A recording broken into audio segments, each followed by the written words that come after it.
के Nobel Nobel education platform के ऊपर।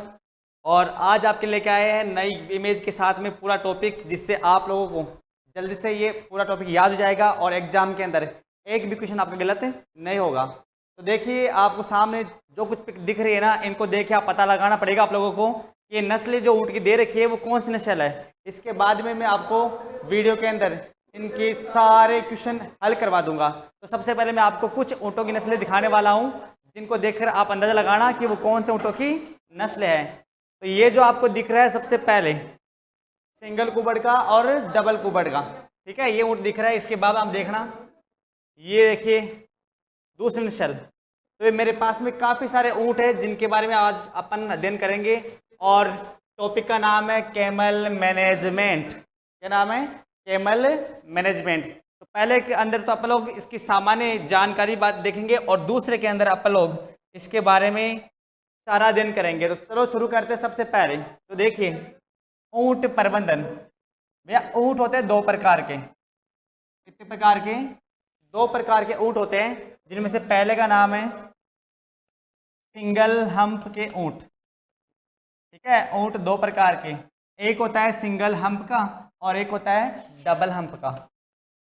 ये समझ गए होंगे आप। हम्प का मतलब क्या होता है? कुबड़। सिंगल हम्प वाले का मतलब होता है एक कुबड़ वाला ऊँट। कौन सा ऊँट? एक कुबड़ वाला ऊँट, जो भारत के राजस्थान में सबसे ज़्यादा मात्रा में पाया जाता है। और दूसरा है डबल हम्प वाला ऊँट, इसे बोलते हैं दो कुबड़ वाला ऊँट। अब आप सोचोगे कि क्या ऐसे ऊँट भी भारत में पाए जाते हैं? तो हाँ, ऐसे ऊँट भी भारत में पाए जाते हैं। दो कुबड़ वाला ऊँट ये भी भारत में मिल जाता है। आप पूछोगे कि भाई ये ऊँट कहाँ मिलता है? तो सबसे पहले देखना, जो सिंगल हम्प के ऊँट होते हैं ना, सबसे ज़्यादा भारत में ये वाले ऊँट ही पाए जाते हैं। भारत में सबसे ज़्यादा मात्रा में कौन से ऊँट मिलेंगे? सिंगल हम्प वाले मिलेंगे सबसे ज़्यादा मात्रा में। और अब आपसे कोई बोल दे कि ये ऊँट सबसे ज़्यादा मात्रा में कहाँ मिलेंगे, तो आपको बताना है कि ये ऊँट सबसे ज़्यादा मात्रा में भारत के राजस्थान में मिलते हैं। आप याद कर लो कि भारत के राजस्थान में सबसे ज़्यादा ऊँट पाए जाते हैं। भारत के राजस्थान में सबसे ज़्यादा, भारत के राजस्थान में सबसे ज़्यादा इसी नस्ल के ऊँट पाए जाते हैं। अगर आपको इनका परसेंटेज पूछ लिया जाए कि कितना परसेंट ये ऊँट राजस्थान में पाए जाते हैं, तो भारत के कुल ऊँटों का 75% ऊँट ये वाले राजस्थान में पाए जाते हैं। तो आपको बताना है कि भारत का कितना परसेंट ऊँट राजस्थान में पाया जाता है। तो भारत का 75% ऊँट राजस्थान में पाया जाता है। और राजस्थान में वो ऊँट कौन सा है? सिंगल हम्प वाला ऊँट है, एक कुबड़ वाला ऊँट है। फिर बोले कि जो डबल हम्प का ऊँट है, दो कुबड़ वाला जो ऊँट है, वो सबसे ज़्यादा कहाँ पाया जाता है? तो वो सबसे ज़्यादा आपके लेह लद्दाख। कहाँ पाया जाता है? लेह लद्दाख और जम्मू कश्मीर में पाया जाता है। कहाँ पर? लेह लद्दाख और जम्मू कश्मीर में पाया जाता है। देख लो एक बार कि वो ऊँट कौन सा है। वो ऊँट कौन सा है? ये वाला ऊँट, ये है भैया डबल हम्प वाला। ये देखो इसका हम्प देखो भैया, देखो, ठीक है। ये डबल हम्प वाला, ये एक कुबड़ और ये एक कुबड़, 1 + 1 2 कुबड़ है ना। तो इन्हें बोल देते हैं वो दो कुबड़ वाला ऊँट। ये साइज में एक कुबड़ वाले से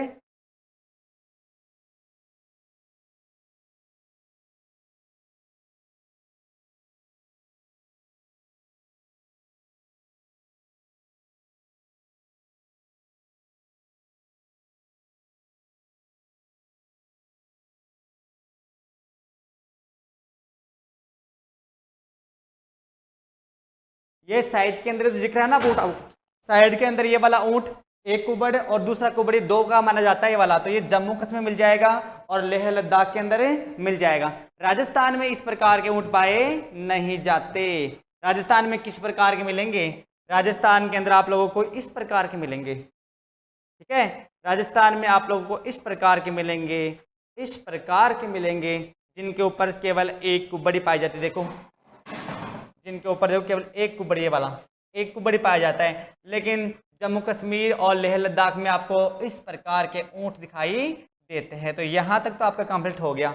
अब बात करेंगे, आपसे कोई बोले कि ऊँट का आपसे कोई पूछ ले कि ऊँट का साइंटिफिक नाम क्या होता है, ऊँट का जेडन क्या होता है, ऐसा अगर आपसे कोई पूछ ले कि आप क्या बताओगे जेडन का। तो सबसे पहले आपको याद करना है, देखो क्वेश्चन यहीं से पूछा गया है कि सिंगल हम्प वाले का क्या नाम होता है और डबल हम्प वाले का क्या नाम होता है। अभी कुछ साल पहले जेट के अंदर आया था कि सिंगल कुबड़ वाले ऊँट का वैज्ञानिक नाम क्या होता है, तो आप लोगों को याद करना पड़ेगा। सिंगल हम्प वाले का होता है कैमेलियस, कैमेलियस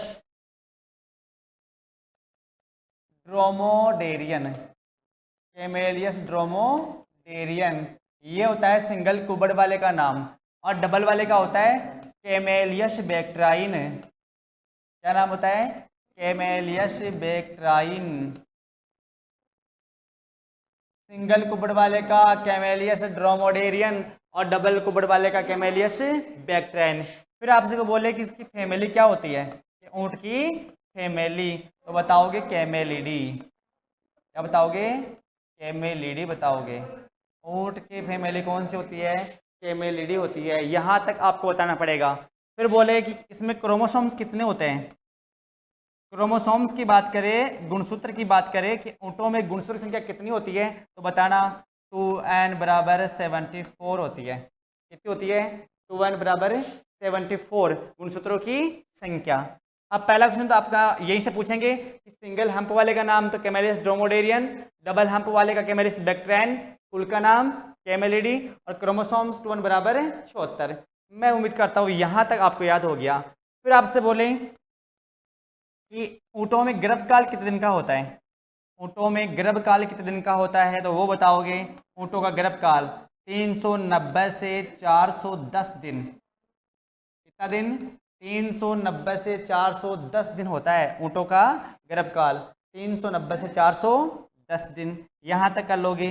फिर आपसे बोले कि ऊँट में तापमान कितना होता है, ऊँट का तापमान कितना होता है, तो वो मैंने आपको पीछे की वीडियो बता चुका हूँ पहले ही कि ऊँट में तापमान 2 होता है, एक सुबह के 6 बजे और एक शाम के 6 बजे। भाई एक तो सुबह के 6 बजे और एक शाम के 6 बजे।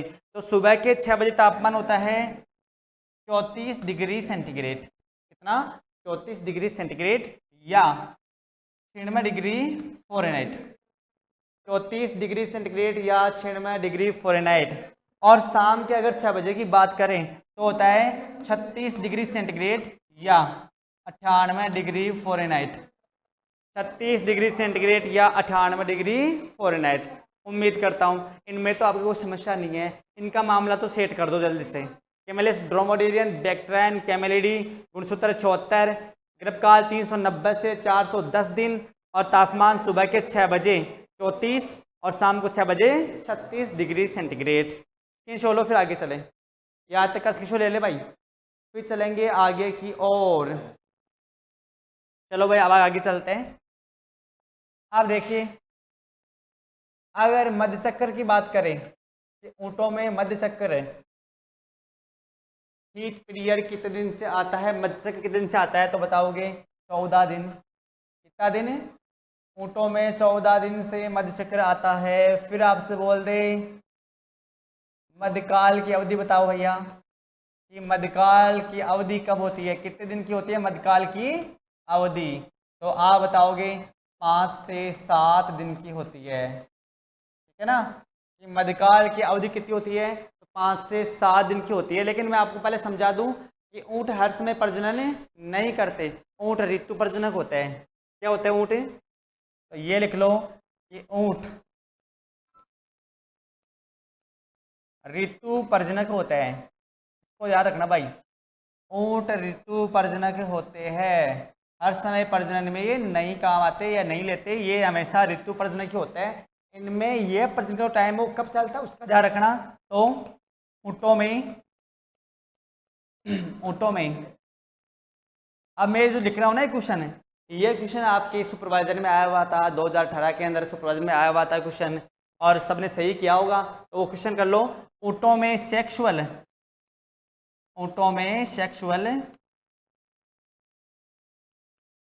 एक्सपेरिमेंट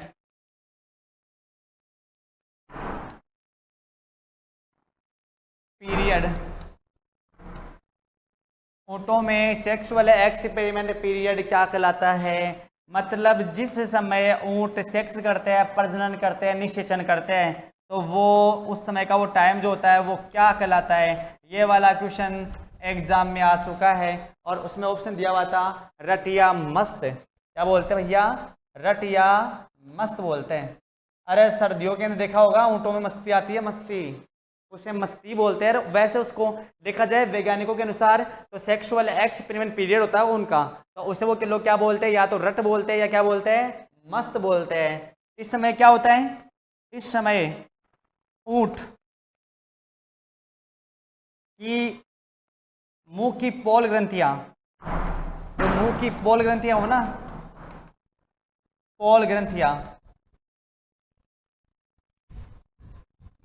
तो मुंह की पोल ग्रंथियों से झाग निकलता है। क्या निकलता है?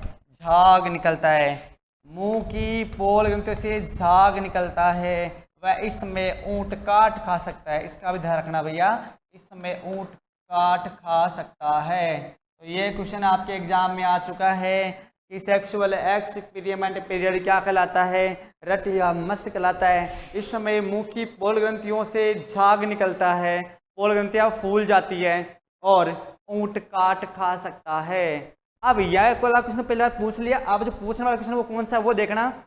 अब जो पूछने वाला क्वेश्चन है वो ये वाला है कि जो ऊँट ऋतु प्रजनक होते हैं ना, तो सबसे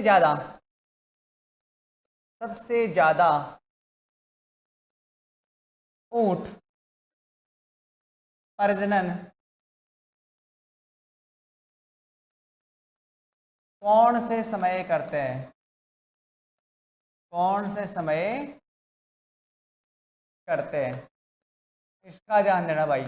या ऊँटों के प्रजनन का सर्वोत्तम टाइम कौन सा होता है? इसका ध्यान देना। ये अभी तक आया नहीं है, तो ये होता है भैया नवंबर से लेकर मार्च तक। नवंबर से लेकर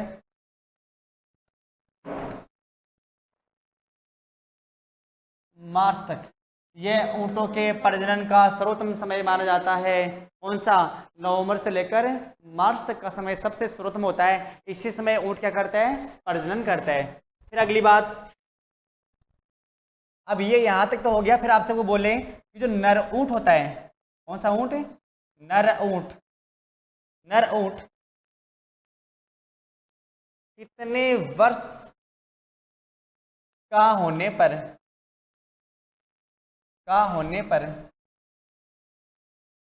प्रजनन के काम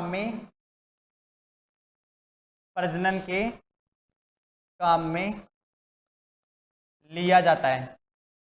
ये अच्छा क्वेश्चन आपसे को बोले कि नर ऊँट कितने वर्ष का होने पर प्रजनन के काम में लिया जाता है, तो आप बताओगे कि 5 से 6 वर्ष का होने पर। कितने वर्ष का? 5 से 6 वर्ष का होने पर ऊँट प्रजनन के काम में लिया जाता है। फिर आपसे अगर बोले कि मादा ऊँट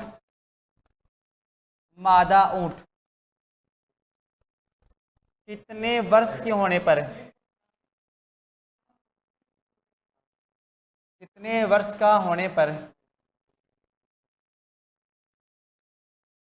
प्रजनन के काम में लेते हैं?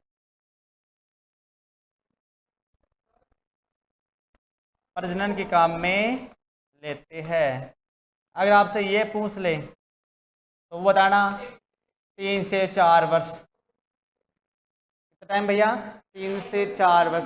नर ऊँट तो 5 से 6 वर्ष की उम्र में प्रजनन के काम में लेते हैं, जबकि मादा ऊँट जो होते हैं ना उनको 3 से 4 वर्ष की उम्र में प्रजनन के काम में लेते हैं। एक मादा ऊँट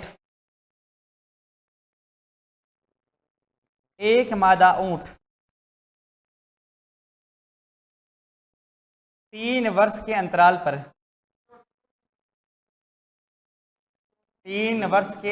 पर एक बच्चा देती है। इसका भी ध्यान रखना भैया। एक मादा ऊँट 3 वर्ष के अंतराल पर एक बच्चा देती है, क्योंकि ये सब ऋतु प्रजनक होते हैं। सर्दियों में ये प्रजनन करते हैं। इनके सेक्सुअल एक्सपेरिमेंट पीरियड को रट या मस्त कहा जाता है।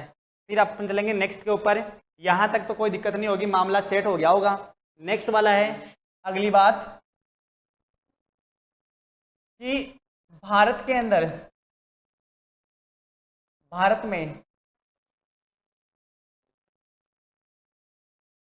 में सर्वप्रथम ऊंट लाने का श्रेय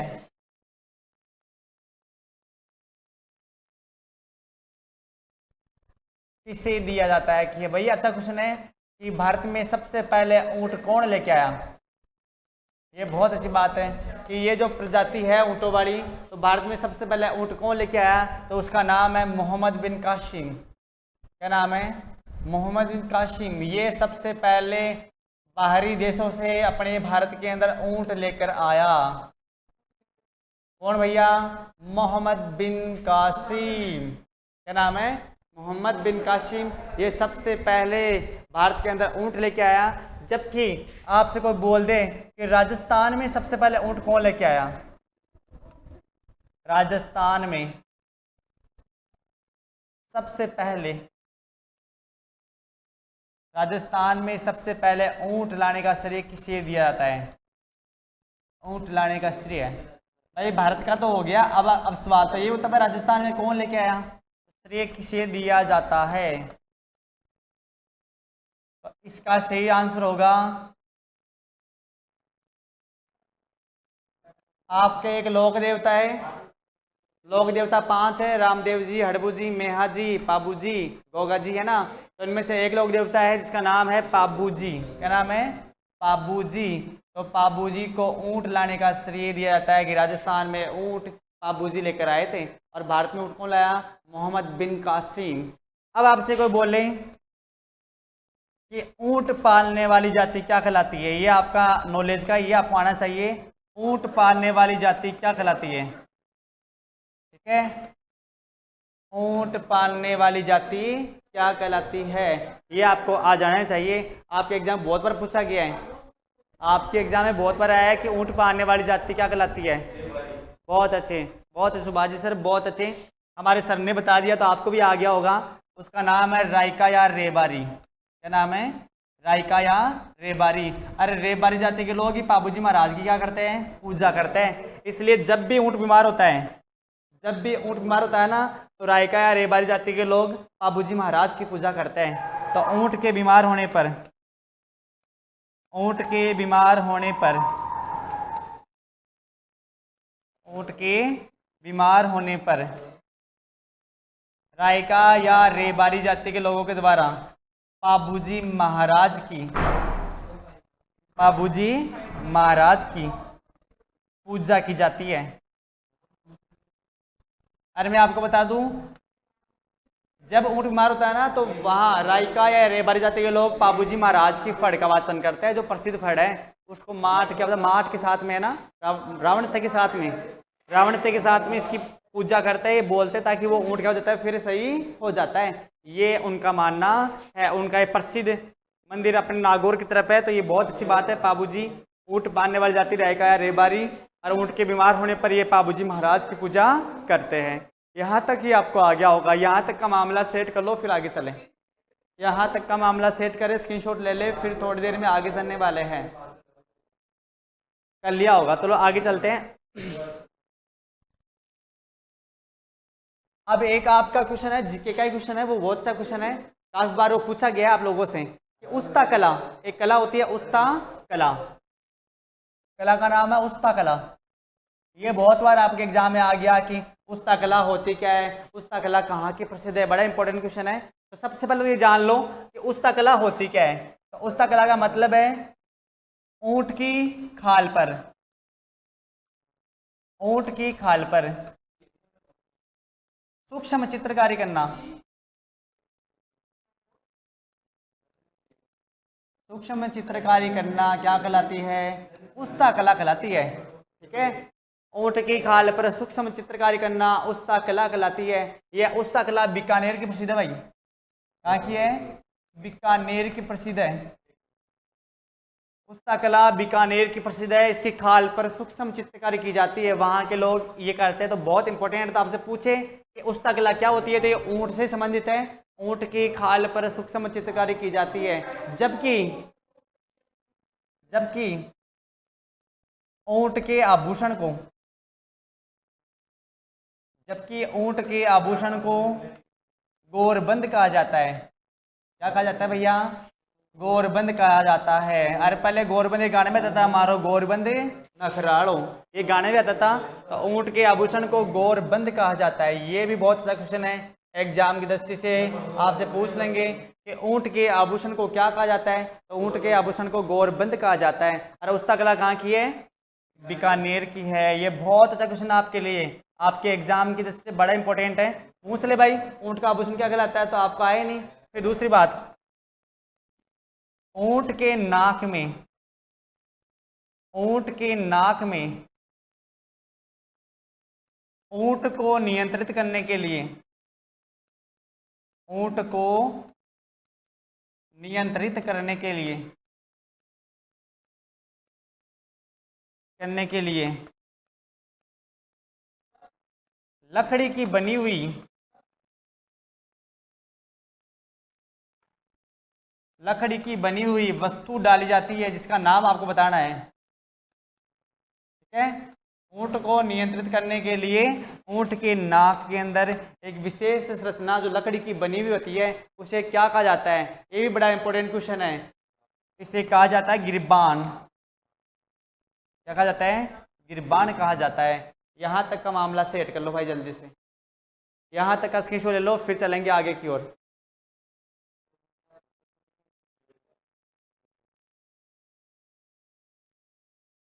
चलो भैया यहाँ तक का मामला सेट हो गया, फिर चलते आगे की ओर।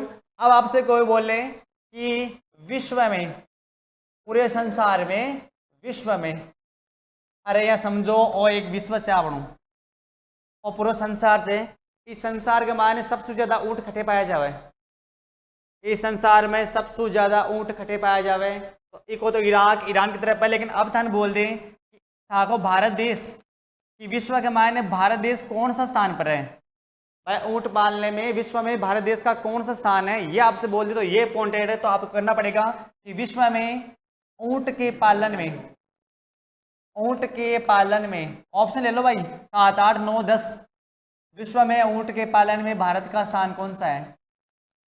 4 ऑप्शन है, 7, 8, 9, 10 में लिखो, तब तक बता दो आप लोग। भारत का कौन सा स्थान है? तो आपका सही करेक्ट आंसर होना चाहिए 10वां स्थान। कौन सा है भैया?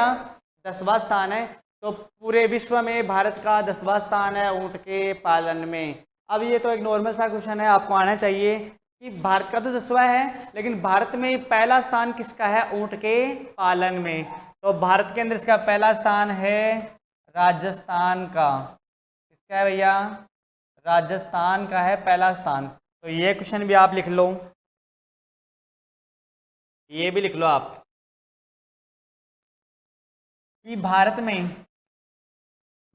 में ऊंट के पालन में, ऊंट के पालन में राजस्थान का प्रथम स्थान है। ठीक है, पूछ रहे तो बताना भैया कि भारत में ऊंट के पालन में राजस्थान का प्रथम स्थान है। फिर बोल दे कि कितने % ऊंट राजस्थान में पाए जाते हैं। तो भारत के 75% ऊंट केवल राजस्थान में पाए जाते हैं। भारत के 75% ऊंट राजस्थान में पाए जाते हैं। अब आपसे कोई बोले कि भारत में कुल ऊंटों की संख्या कितनी होती है?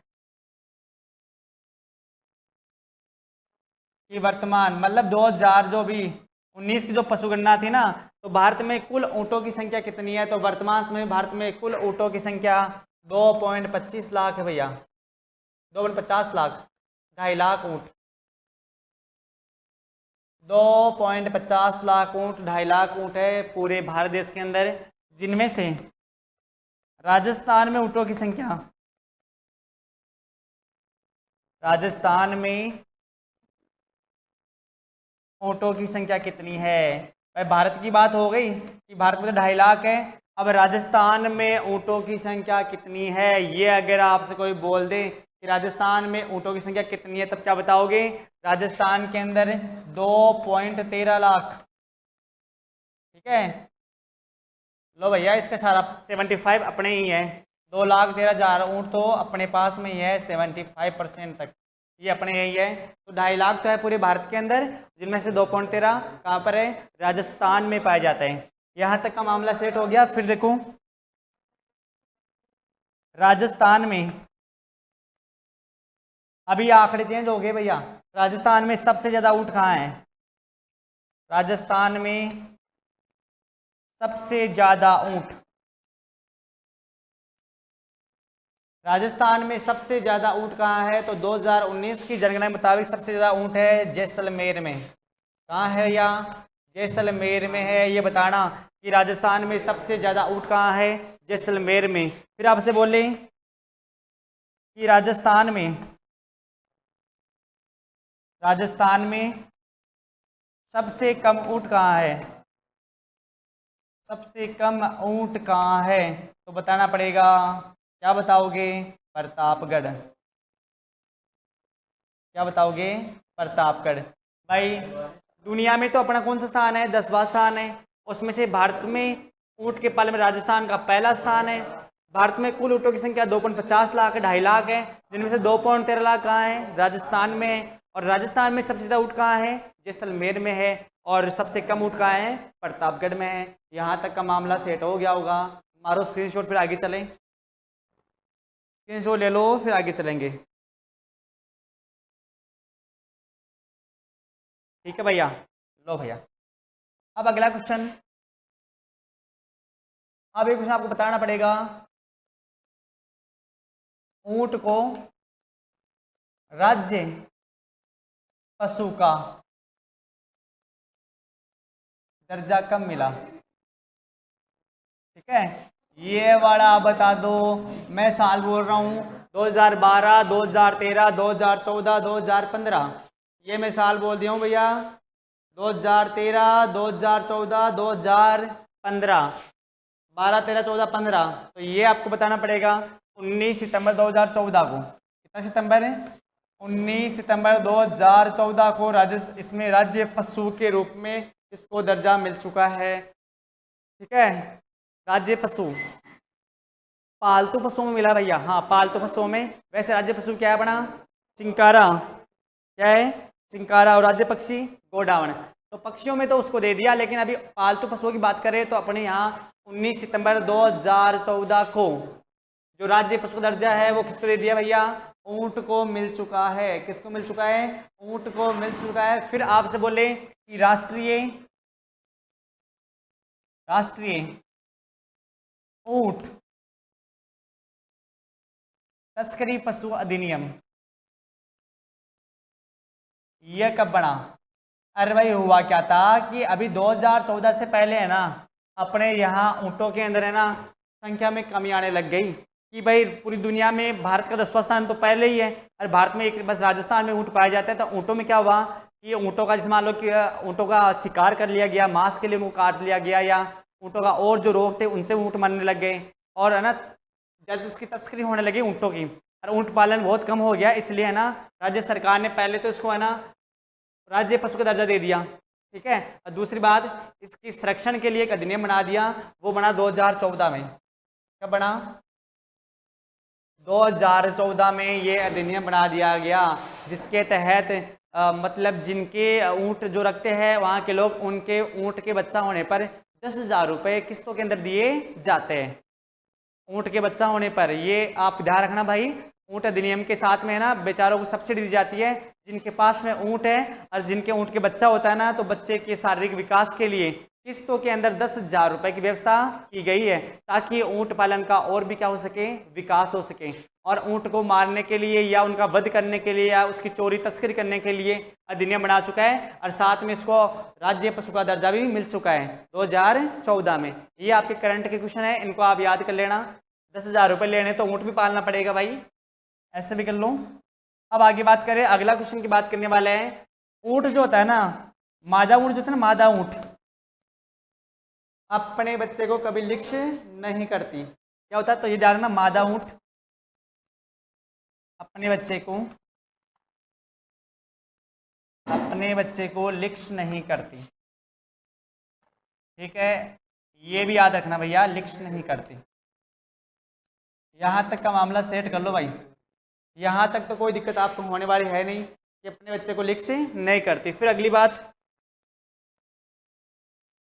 इसमें कुबड़ एक प्रमुख विशेषता है, हम्प। ठीक है, हम्प आप जान गए होंगे।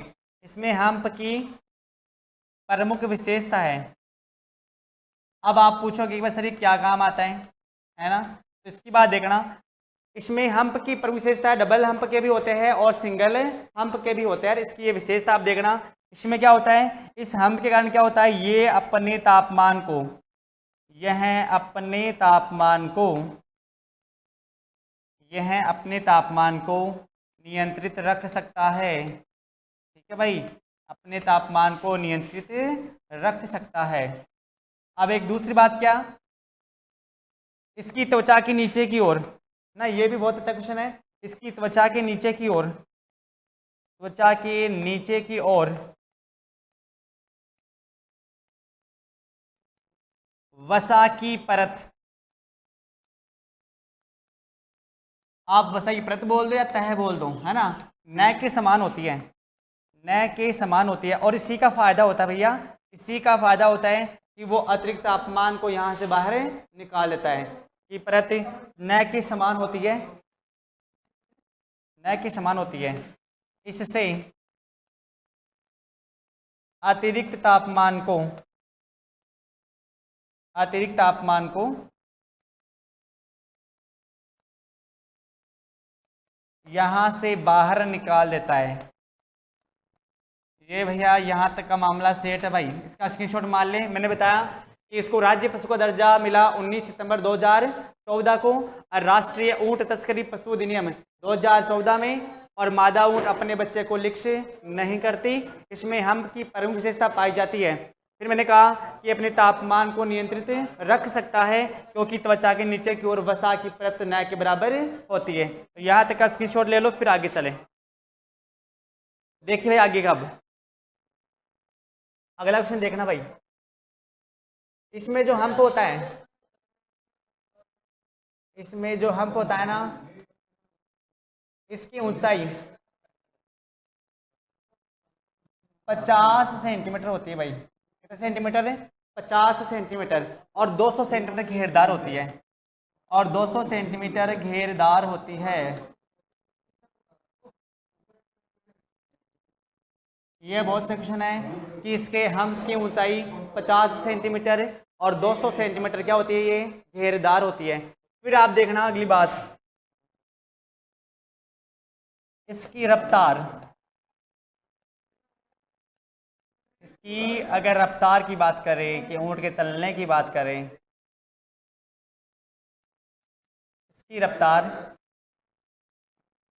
3, ऐसा कर लो भाई, 9 से 12 किलोमीटर, 9 से 12 किलोमीटर पर हावर होती है। ठीक है, इसकी रफ्तार 9 से 12 किलोमीटर पर हावर होती है। यह अपनी पीठ पर, यह अपनी पीठ पर, अपनी पीठ पर 3 से 4 क्विंटल वजन आसानी से उठाकर,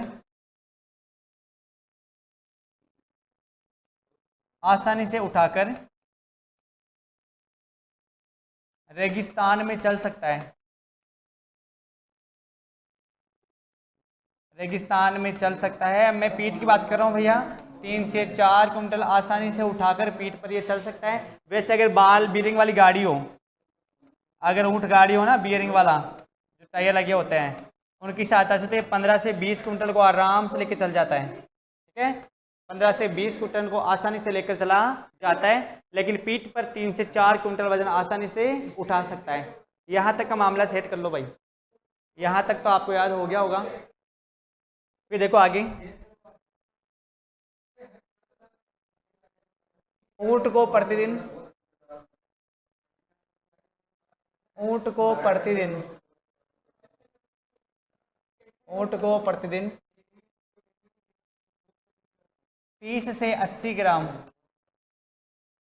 नमक की आवश्यकता होती है। कितने ग्राम? 30 से 80 ग्राम नमक की आवश्यकता होती है। 30 से 80 ग्राम तक नमक की आवश्यकता होती है। साथ ही प्रतिदिन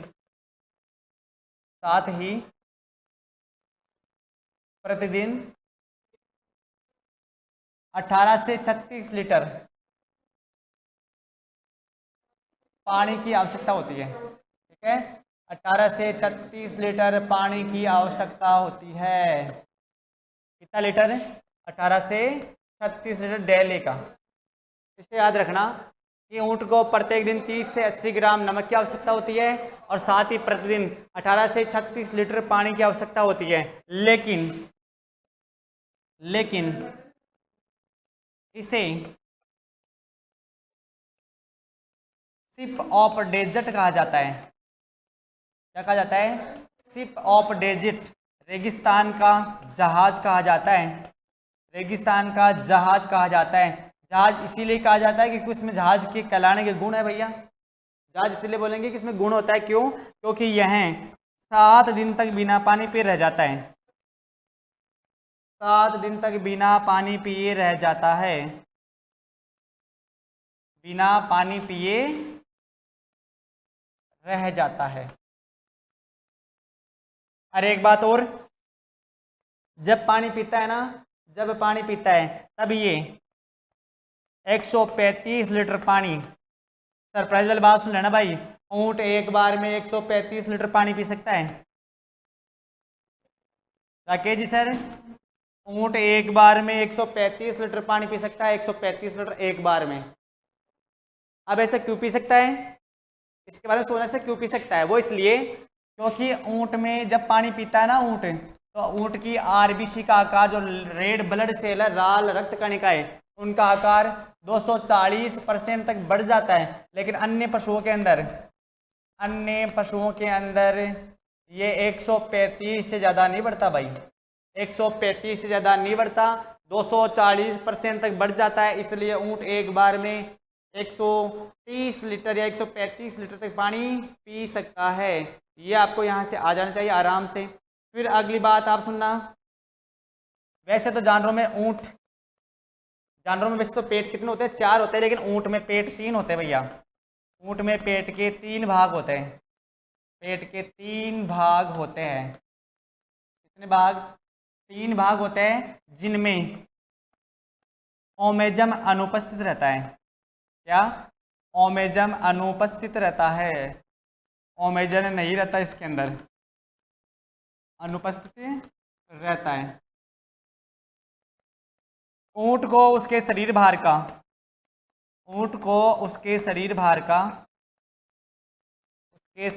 का ऐसे बोल रहे कि भाई ऊँट को उसके शरीर भार का कितना % शुष्क पदार्थ देना चाहिए। आपसे ये पूछ ले तो आपका आंसर क्या होगा भैया? कि ऊँट को अपने शरीर भार का कितना % शुष्क पदार्थ देना चाहिए? तो बताना, उसके शरीर भार का 1 से 1.5 से 2% आहार देना चाहिए। कितना %? 1.5 से 2% आहार देना चाहिए। यहाँ तक का मामला सेट कर लो। 2 बातें और बची है, जल्दी से मामला सेट कर लो, स्क्रीनशॉट मार लो, फिर चले आगे की ओर। जल्दी करो भैया, बिल्कुल टाइम नहीं है, बस 2 बात और रह गई। 2 ही बात, उसको मैं समझा देता हूँ, जल्दी से देख लो भैया। एक ये चीज़ कि ऊँटनी के दूध में विटामिन सी पाई जाती है भैया। दूध में विटामिन की बात कर ले तो ऊँटनी के दूध में विटामिन सी पाई जाती है। और ऊँटनी के दूध का प्रयोग मधुमेह के जो रोगी है, डायबिटीज़ के रोगी है ना, उनके इलाज में किया जाता है। जिनके डायबिटीज़ है उनके इलाज में इसके दूध का प्रयोग किया जाता है। दूसरी बात, ऊँट को रखने के लिए 75 से 100 वर्ग फुट स्थान की आवश्यकता होती है। कितना वर्ग फुट? 75 से 100 वर्ग फुट स्थान की आवश्यकता होती है। तो ये तो था ऊँट का सामान्य प्रबंधन। अगले वीडियो में पढ़ने वाले हैं ऊँट की नस्लें। टाइम थोड़ा ज़्यादा हो गया, इसलिए अगले वीडियो में ऊँट की नस्लें और ऊँट के रोग पढ़ने वाले हैं। तब तक के लिए धन्यवाद।